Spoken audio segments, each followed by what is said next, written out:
Welcome back to round 2 of the best Pauper Deck Tournament elimination rounds. Joining me in the booth today is the one and only amazing Carl Perks of Card Market. If you haven't seen round 1 yet, go back. Make sure you check out the amazing action against Kalikaz's Familiar Storm list in round 1. There'll be a link above and in the description down below. But without any further ado, Carl, welcome back. And let's jump into some action. So today, I'm excited to see this. Yeah, today, round 2, I bring you myself piloting the Broken Turbo Initiative. On the other side of the table is the Delver Master himself. We have Eco Baronin. And this matchup, I feel like it's really hard for Initiative. We've discussed it briefly, but what are your thoughts? Who do you think is favored in this matchup, or who is supposed to be favored in this matchup? Let me pull up the deck list. I feel normally, as long as you can avoid a daze, this list is plain dazes, right? Yes. And foils.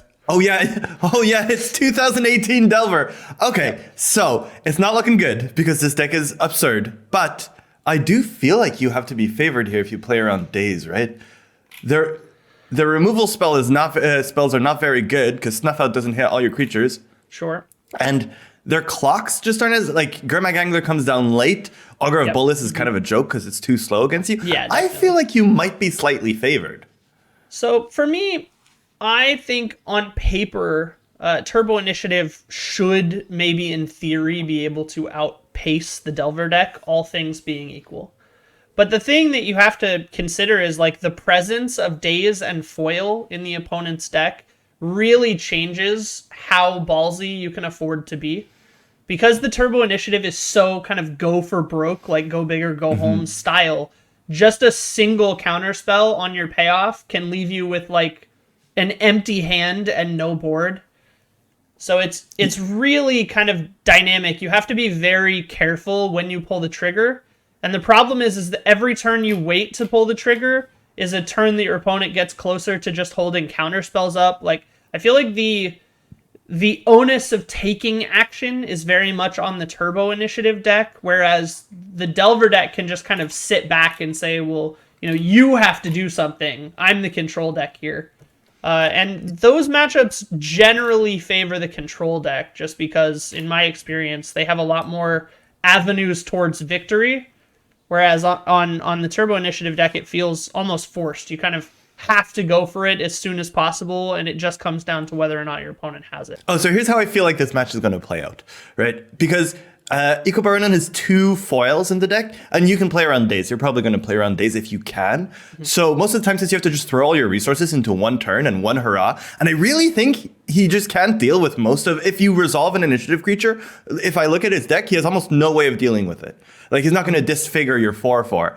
No, so definitely not. You go for it. You have the foil check. If he has a foil, you lose. If he doesn't have a foil, you win the game. I feel like this is how it's going to go. Well, the only other consideration to keep in mind is that if the opponent has a turn 1 Delver, it can get really tricky. Because if they flip said Delver, they get it through, and now it's a flip-flop initiative race. Like, I feel like it's very dangerous in this matchup because this deck kind of relies on holding the emblem for like 3 turns before your opponent really gets stuff going.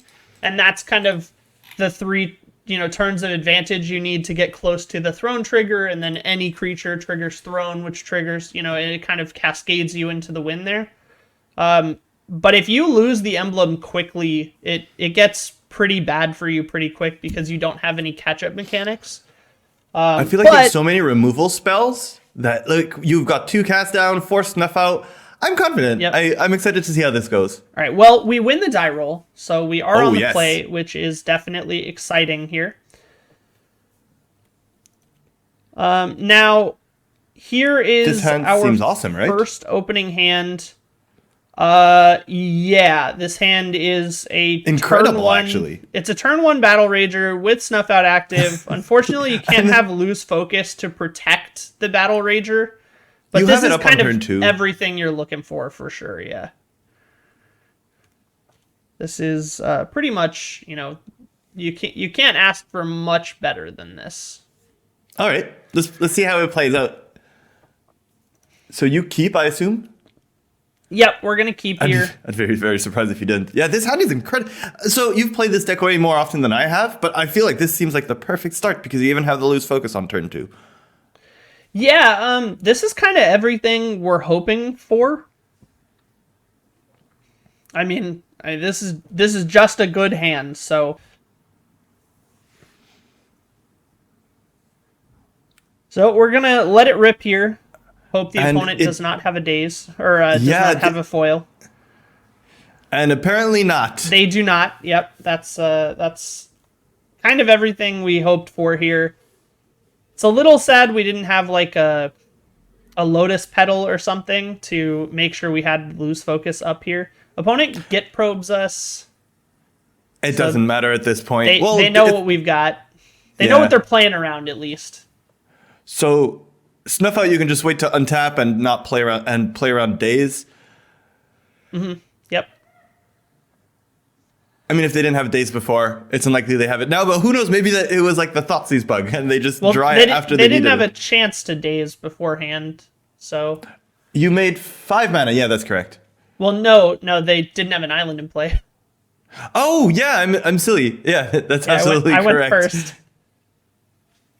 All right, so they're seeing if they want to fight over the Snuff Out. They do have the days, but they know your hand. Oh, I guess they're playing around. They want to leave lose focus off. Yeah. Do you lose focus this? I feel like you do, right? You talked about the race and how important it is. I just pay it. Pay the 1. Oh, yeah. Yeah, that makes sense. You keep the lose focus in your hand. Yep. Now, you're so far ahead. Yeah, now I'm really He has no far creature. ahead. He lost his land. He's been beaten down. You're on the second step of initiative. Yeah, this is great for me. I mean, this is the ideal run out. You know, if every hand was that hand, I don't know that I would have lost a match in the entire tournament. It's making your deck look hella scary. Oh yeah, for sure. Like, this is why they banned these cards, because this must feel terrible for you. Yeah, there you go. Yeah. He's like, I'm done. Yeah, he brainstormed. I have a feeling he was either short on land or short on interaction. Now, this is another one of those matchups where I kind of have to decide how deep down the rabbit hole I want to go to like protect my stuff versus stopping them from doing their stuff. Yeah, as you said, the Gurmag Angler and Muldrifter are a little bit too slow. If you go the long game, yeah, definitely. He's probably winning. Now, I do like Muldrifter. There's some consideration for keeping it in just because it has flying, much like the Aarakocra and it trades with the Delver. Yeah, so we end up running it with just bringing in the Duresses and the Dispels, try to fight them off their counter magic. This is an interesting hand. Yeah. This is a very interesting hand. So I'm on the draw. I'm surprised you kept in the Crypt Rats. Yeah, is it to deal with unflipped Delvers? Isn't it a little too slow? It's just to deal with Delvers in general. So Crypt Rats I can trigger for 2, Rat Bomb for 2. To clear off any like very fast Delver aggro that they may come at me with. It's more of an insurance policy, but it, especially coming off that win on Cali where I get the Crypt Rats with a bunch of 1/1 counters, it's certainly something that I kind of keep as a backup plan. And I do like Crypt Rats as that option. With the initiative, Crypt Rats becomes so broken because you don't have to blow it up. Terramorphic Expanse. Yeah, the one thing with Delver and Pauper against Delver and Legacy is your tap lands hurt Delver so much. Yes. Ooh. So we go with the Duress here. Could have pulled the trigger just straight out of the gate onto a Vicious Battle Rager, but that seemed like a mistake. Especially now that you see the Soul Reap in his hand. Yeah. So we double Duress here to get rid of Daze and Soul Reap. Soul Reap is just such a good card, unfortunately, against me. Yeah. It kills all my stuff.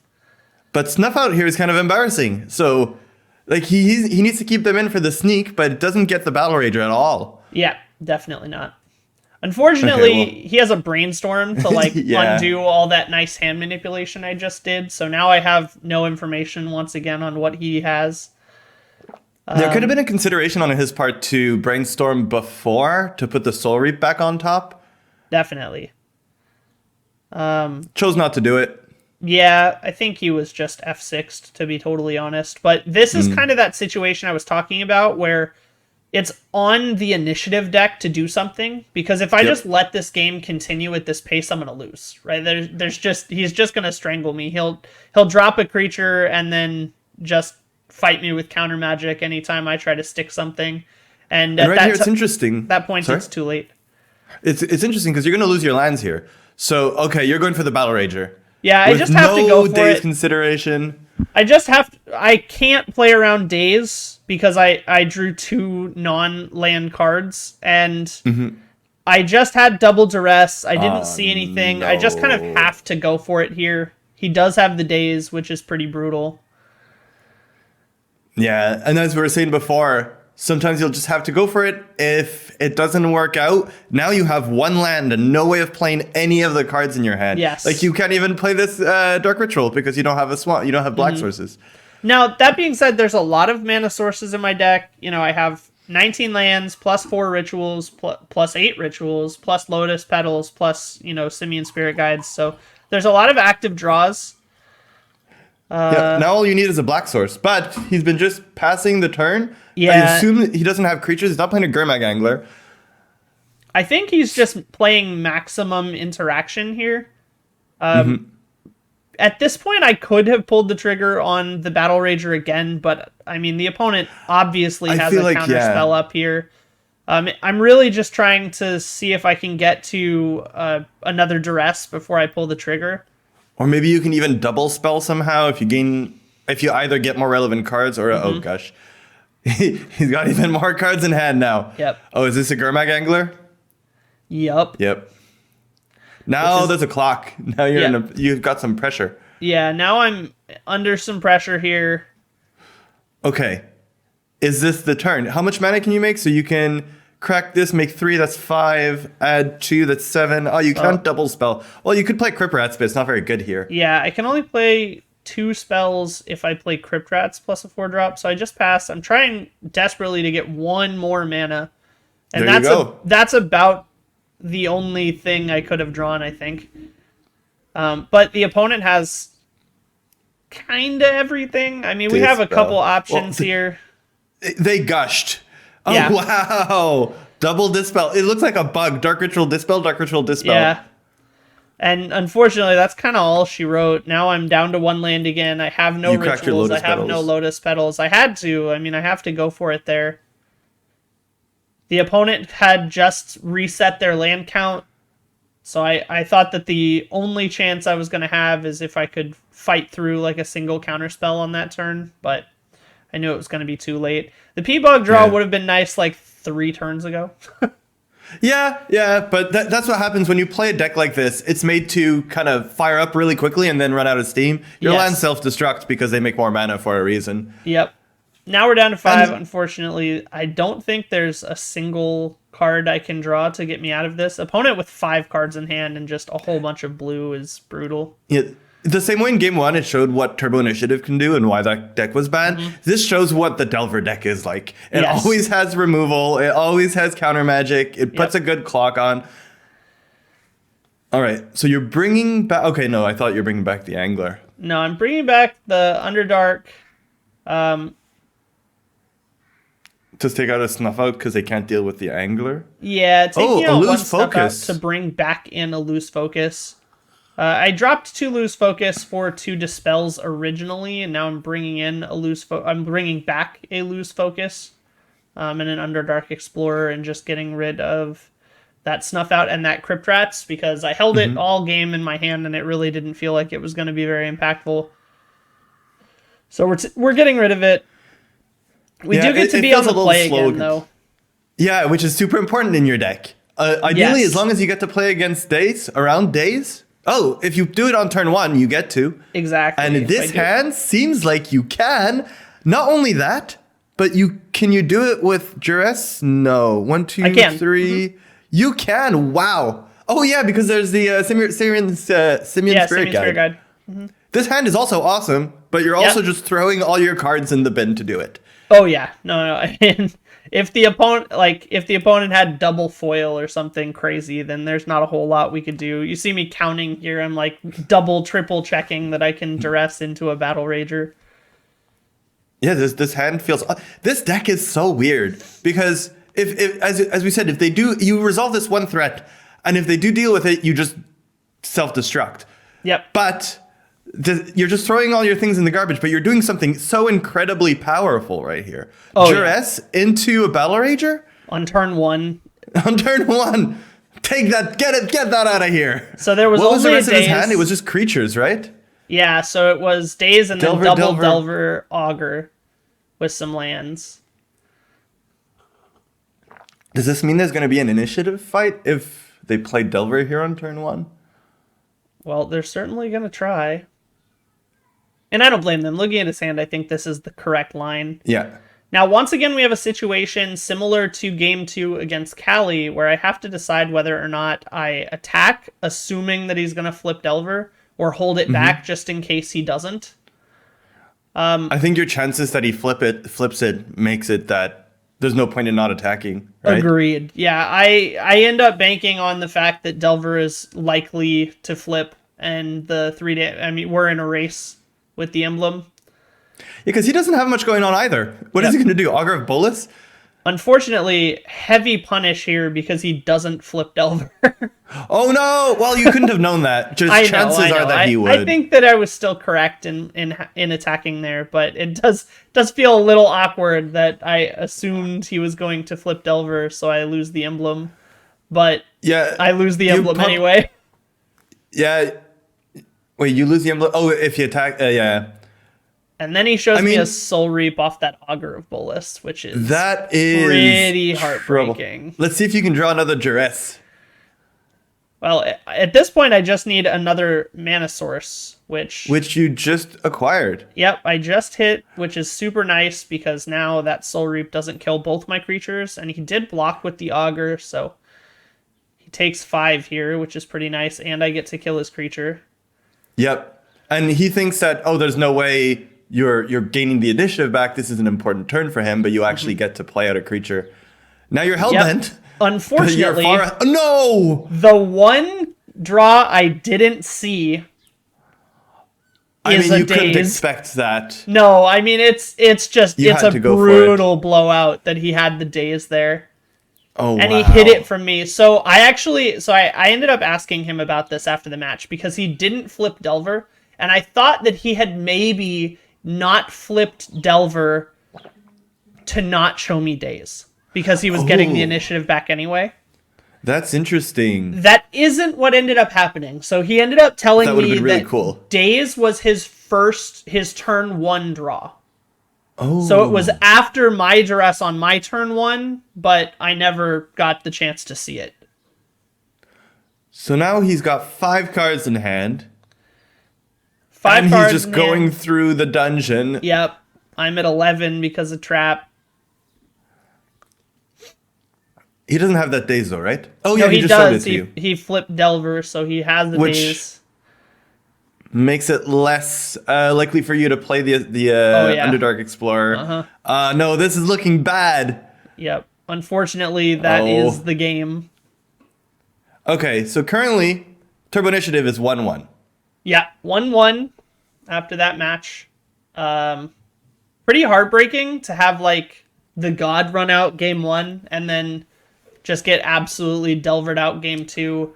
And then the very crucial days in game 3. Like, the hidden days and it was a 2-outer on Soul Reap. I was certain that game was yours. Until that days, I was so sure you had just won that game. Yeah, it hurt. It hurt a lot. All right, so that's game 2, right? That was round 2. That's round. Round 2. Is that the end of that video? Nope. There's. Oh, you're gonna put the games together, the rounds together? No, I'm just that's the end of that match. Ah, yeah, that's what I mean by that video. Oh, you're publishing them one by one, right? Mm-hmm. Yep. Okay. So that ends up with a... That was actually a pretty exciting game. Yeah, it really came down to the wire. It went to a solid game 3. Just unfortunate to get hit by that Hidden Daze and Soul Reap combo to just really feel the sting. Especially because Soul Reap was like a 1 or 2 outer for him. He only had it felt like he had it all the time. He only had Snuff Out and Soul Reaps, and he had it like every time. Oh well. Definitely. That's magic definitely sometimes. Yep. Variance. I mean, you couldn't really complain. Your game 3 hand was so strong. Yeah, no You kidding. couldn't play around I that mean, one, the dude. fact that that's not good enough